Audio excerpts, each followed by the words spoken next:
کہ پاکستان جو ہم کہتے ہیں نا نازک وقت سے گزر رہا ہے، نازک وقت سے نہیں گزر رہا ہے، انشاءاللہ تعالی وقت تو مضبوط ہوگا، لیکن تاریخ ساز وقت سے ضرور گزر رہا ہے۔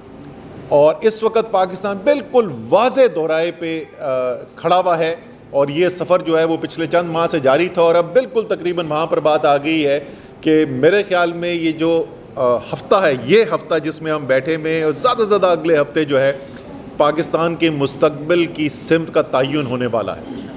ایک طرف پاکستان کے اوپر کچھ قوتیں، کچھ سیاسی جماعتیں، کچھ خود غرض ٹولہ قابض ہے جو اس وقت اپنی صرف سیاسی نہیں، اپنی صرف مالی اور اپنی چرائی ہوئی دولت کی جنگ نہیں لڑ رہا، بلکہ پاکستان کس قسم کا ہوگا اس کی جنگ لڑ رہا ہے کہ کیا پاکستان اسی طریقے سے چلتا رہے گا کہ جہاں پر بند کمروں کے اندر طاقتور طبقے آپس میں بیٹھ کے ڈیلیں کر کے یہ فیصلہ کریں، اور اکثر غیر ملکی آشیرواد کے ساتھ یہ فیصلہ کریں کہ پاکستان کو کس طرف لے کے جانا ہے، کس جنگ میں پاکستان نے شامل ہو جانا ہے، کس کی حکومت آنی ہے، کس کی رہنی ہے، کس کی نہیں رہنی، یا پاکستان جو ہے یہ 22 کروڑ کا پاکستان بنے گا، یا وہ پاکستان بنے گا جو قائد اعظم نے جس کا سوچا تھا، ایک جمہوری وطن، ایک آئین کی بنیاد کے اوپر کام کرنے والے پاکستان نے بننا ہے۔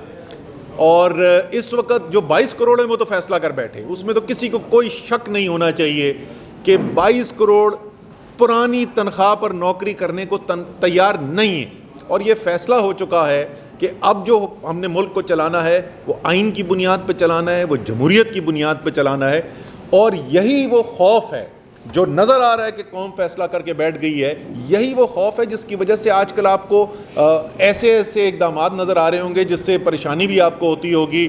کبھی فواد چودھری کو اٹھا لیا، کبھی شیخ رشید کو اٹھا لیا، کبھی پرویز الہی کے گھر پہ دھاوا بولا جا رہا ہے، شندانہ گلزار کے اوپر FIR کاٹی جا رہی ہیں، ایک ہیجان کی کیفیت نظر آتی ہے، اور اس کی وجہ یہ ہے کہ ان کو نظر آ رہا ہے کہ یہ جو پرانا نظام تھا اس کے دن اب ختم ہوتے چلے جا رہے ہیں۔ وہ ہم بچپن سے پڑھا کرتے تھے، دیواروں کے اوپر لکھتے تھے کہ گرتی ہوئی دیواروں کو ایک دھکا اور دو، وہ دھکا آ گیا، یہ دیوار گر رہی ہے، اب یہ جو مرضی کر لیں، جتنی مرضی کوشش کر لیں، یہ روک نہیں سکتے، کیونکہ وہ کہتے ہیں، انگریزی میں کہتے ہیں idea whose time has come cannot be stopped، یہ وہ فیصلہ ہے جو قوم کر بیٹھی ہے، اس کو اب کوئی روک نہیں سکتا، چاہے کتنا اپنے آپ کو طاقتور سمجھتا ہو، وہ اس کو روک نہیں سکتا۔ جب ایک 22 کروڑ کی قوم، ایک غیرت مند دلیر قوم فیصلہ کر لے تو اس کے فیصلے کو روکا نہیں جا سکتا۔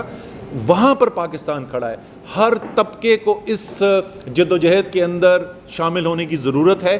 یہ جنگ کسی سیاسی پارٹی کی نہیں ہے، کسی سیاسی لیڈر کی نہیں ہے، کسی ایک شخص کی نہیں ہے، یہ کوئی ذاتی مفاد کے لیے نہیں ہے، یہ قوم کی جنگ ہے، یہ آپ کی، میری، جو میری عمر کے لوگ ہیں ان کے بچوں کی جنگ ہے۔ تو اس کے اندر آپ کا حصہ لینا، اور ہر طریقے سے ہر شخص جو ہے اس کو ایک ہی طریقہ کار نہیں ہے اس کو اس تحریک کے اندر شامل ہونے کا، اس آزادی کی جنگ کے اندر حصہ لینے کا۔ اگر آپ شعبے کے اندر مہارت رکھتے ہیں تو یہ جنگ تو جیسے میں نے کہا یہ تو پاکستان کی قوم نے جیتنی ہے، پاکستان کی عوام نے جیتنی ہے، تو لکھ دیا جا چکا ہے، اس کی تو فکر نہیں ہونی چاہیے، لیکن آگے پھر پاکستان کو واپس پیروں پر بھی تو کھڑا کرنا ہے نا، واپس جو اس وقت زخمی قوم ہے اس کے زخم بھی تو بھرنے ہیں نا۔ تو ہر شعبے کے اندر بشمول ہیلتھ کیئر کے شعبے کے ہمیں ضرورت ہے کہ پاکستان کے وہ لوگ جو دل میں رکھتے ہیں، پاکستان کی لگن رکھتے ہیں، پاکستان کے لیے کی بہتری دیکھنا چاہتے ہیں، جنہوں نے اپنا مستقبل یہ پاکستان کو بنایا ہوا ہے، وہ سب مل کر اس کاوش کے اندر حصہ لیں۔ آخری حصہ جس کی میں بات کروں گا وہ ہے اس وقت معیشت کی صورتحال۔ اس وقت IMF کا مشن یہاں پر آیا ہوا ہے، اور IMF کے ساتھ حکومت کے مذاکرات چل رہے ہیں، اور جیسے اس حکومت کی باقی تمام چیزیں ہوتی ہیں، جھوٹ کے پاؤں نہیں ہوتے، تو اسی طریقے سے یہ پورا IMF کا جو معاملہ ہے اس کے اوپر ایک عجیب و غریب آج کل ہم ٹیلی ویژن کے اوپر کہانیاں سنتے ہیں۔ ذرا سا واپس یاد دلا دیں کہ پاکستان جو ہے جس وقت حکومت عمران خان کی ختم ہوئی، جس وقت بیرونی مداخلت کی بنیاد کے اوپر ایک رجیم چینج آپریشن کیا گیا، اور اس رجیم چینج آپریشن کے لیے عدم اعتماد کا ووٹ لایا گیا، تو اس وقت 7th ریویو IMF کا چل رہا تھا۔ اس کے بعد اس کے حتمی سٹیجز کے اندر تھا جس کے اندر بات چیت جاری تھی. عمران خان کا یہ کی خواہش تھی کہ پاکستان کے عوام کو عالمی منڈی کے اندر تیل کی قیمتیں بہت زیادہ بڑھ گئی سکے جب تک کہ وہ قیمتیں واپس نیچے نہیں آ جاتی. اور تمام ایکسپرٹس یہ کہہ رہے تھے, ماہرین کہہ رہے تھے کہ چند ماہ کے اندر قیمتیں نیچے آ جائیں گی, اور جیسا کہ ہوا. جو تیل $120 پہ پہنچا ہوا تھا وہ $80 تک واپس آیا. اس وقت $40 اس کے اندر کمی ہو چکی ہے. تو انہوں نے کہا کہ اس عرصے کے اندر اپنی عوام پر بوجھ ڈالنے کے بجائے ہم اور کچھ اخراجات میں کمی کرتے ہیں اور اس پیسے سے سبسڈی دیتے ہیں. یہ واحد چیز تھی جس کے اوپر IMF کے ساتھ بات چیت چل رہی تھی. ان کی حکومت آئی. حکومت آنے کے بعد ایک دن یہ کہتے تھے کہ ہم جو کرنے جا رہے ہیں ہم کیا کریں, ہمارے تو ہاتھ بندھے میں, یہ عمران خان کا معاہدہ تھا. پھر اگلے دن وہ کہتے تھے انہوں نے IMF کے معاہدے جو ہے اس کی خلاف ورزی کی, اس لیے IMF کے ساتھ معاہدہ نہیں تھا. پہلے تو یہ کچھ 6 ہفتے 8 ہفتے یہی تماشا چلتا رہا, روز ان کا بیان بدلتا رہا. آخر کار ستمبر کے مہینے میں آ کر ان کا معاہدہ IMF کے ساتھ ہو گیا, اور ستمبر کے مہینے کا مطلب کہ عمران خان کی حکومت ختم ہوئے ہوئے 5 ماہ گزر چکے تھے. تو ظاہر ہے یہ اس حکومت کا سائن کیا ہوا, ان کے دستخط شدہ معاہدہ ہوا. اس کے اوپر پہلے پیسے بھی ریلیز ہو گئے, پاکستان کو پیسے ملے. اس کے بعد کیونکہ اسحاق ڈار جو ہیں وہ چاہتے تھے, ان کی شدید خواہش تھی کہ مفتاح اسماعیل کو ان کی کرسی سے ہٹایا جائے, تو انہوں نے کہا کہ یہ تو تباہ ہو گئے اور برباد ہو گئے. مفتاح نے پاکستان کی معیشت کو تباہ و برباد کر دیا, اور یہ IMF کے سامنے لیٹ گیا, اور میں بہت ببر شیر ہوں اور میں آ کے جو ہے نا وہ سب سنبھال لوں گا, اور IMF کو میں دیکھ لوں گا. یہ ان کے الفاظ تھے, دیکھ لوں گا, میں اپنی زبان میں بات کروں گا.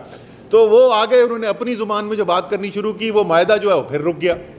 اب زر مبادلہ کے ذخائر گرتے چلے جا رہے ہیں. مہنگائی پاکستان کی تاریخ کی بدترین مہنگائی سے ہم گزر رہے ہیں. ہزاروں کاروبار بند ہو چکے ہیں, لاکھوں لوگ بے روزگار ہو چکے ہیں. یہ آپس کی ان کی لڑائی ختم نہیں ہوتی, اور جب بالکل ہاتھ سے ان کے معاملات نکل گئے ہیں تو اب انہوں نے پھر کہنا شروع کر دیا کہ وہ عمران خان کا معاہدہ تھا. او بھائی, عمران خان کا معاہدہ تھا تو یہ آپ مذاکرات کر کس سے رہے ہیں؟ یہ IMF کی ٹیم یہاں پہ کیوں آئی ہوئی ہے؟ وہ یہاں پہ ان کو کسی نے بتایا تھا کہ اسلام آباد کا موسم بہت اچھا ہے, جو واقعی میں ہے بہت اچھا, لیکن میرے خیال میں اسلام آباد کا اچھا موسم انجوائے کرنے کے لیے نہیں آئے ہوئے. IMF کی ٹیم یہاں پہ آئی ہوئی ہے حکومت کے ساتھ معاہدے کی نیگوسیشنز کرنے کے لیے. تو اگر معاہدہ پرانا عمران خان کا, تو نیگوسیشن ہو کس بات پہ رہی ہیں؟ تو خدا کا واسطہ جھوٹ بولنا چھوڑ دیں. یہ آپ کو بھی پتہ ہے, ساری قوم کو پتہ ہے, آپ کے بس کی بات نہیں ہے اس ملک کو اس مشکل وقت سے نکالنا.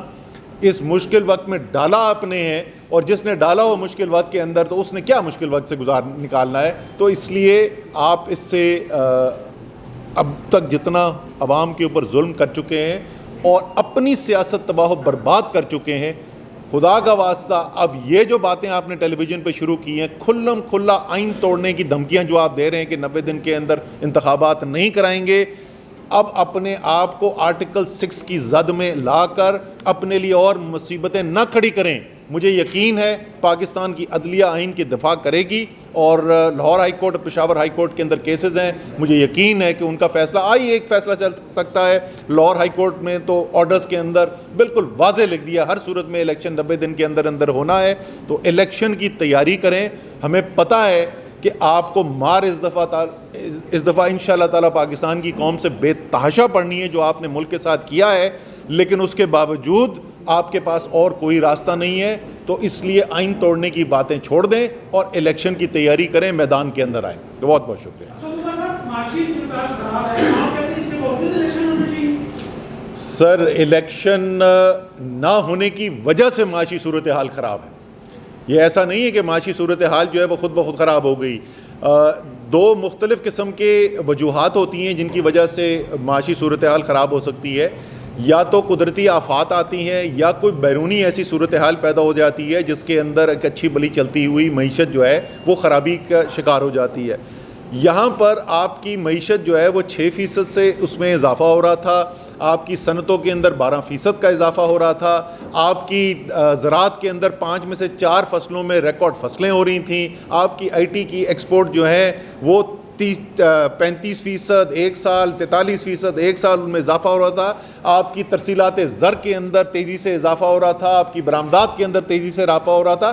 خرابی آئی جس وقت آپ نے سیاست کے اندر انتشار پیدا کیا, بیرونی مداخلت ہوئی, رجیم چینج آپریشن ہوا, تو جو خرابی سیاست سے پیدا ہوئی ہے وہ سیاسی معاملات ٹھیک کیے بغیر کبھی بھی ٹھیک نہیں ہو سکتی. آپ مزید کھائی میں گرتے چلے جائیں گے. سو الیکشن واحد حل ہے. صاحب یہ بتائیے گا، آپ نے بڑے یقین کے ساتھ ڈیفینیٹ ٹرمز میں کہا کہ اگلے ہفتے پاکستان کی سیاست کی صرف کا تعین ہونے جا رہا ہے. سر تھوڑا ایلیبوریٹ کریں گے، یا آپ کا ہنچ ہے یا انفارمیشن ہے، کیا ہے؟ سر نہ میرا ہنچ ہے نہ میری انفارمیشن ہے. یہ میری بڑی سادہ ایک پاکستان کے آئین کا طالب علم ہونے کی وجہ سے میں یہ کہہ رہا ہوں، کیونکہ انہوں نے پوری کوشش کر لی کہ کسی طریقے سے عوام یہ فیصلہ نہ کر سکیں کہ ملک کو کدھر لے کر جانا ہے. لیکن جو فیصلہ کیا گیا خیبر پختونخوا پنجاب اسمبلیوں کو تحلیل کرنے کا، پہلے انہوں نے کہا کہ یہ ووٹ پورے نہیں کر سکیں گے، وہ 186 پورے ہو گئے. پھر انہوں نے کہا پرویز الہی نہیں تحلیل کرے گا، پرویز الہی نے تحلیل کر دی، اسمبلی خیبر پختونخوا تحلیل ہو گئی. اب وہ یہ کہہ رہے ہیں کہ ہم الیکشن کروانے نہیں دیں گے. یہ ہمیں پتہ تھا کہ انہوں نے یہی کرنا ہے. ہم اپنی پٹیشن لے کے ہائی کورٹس میں چلے گئے. لاہور ہائی کورٹ میں 2 دفعہ ہیئرنگ ہو چکی ہے، پشاور ہائی کورٹ میں آج پہلی ہیئرنگ تھی، اور تھرسڈے کو جمعرات کے دن پرسوں کے دن لاہور ہائی کورٹ کے اندر تیسری ہیئرنگ ہونی ہے. جیسے جج صاحب نے خود کہا تھا پچھلی دفعہ، اس میں کوئی بڑا آئینی سوال موجود نہیں ہے، واضح حقائق ہیں.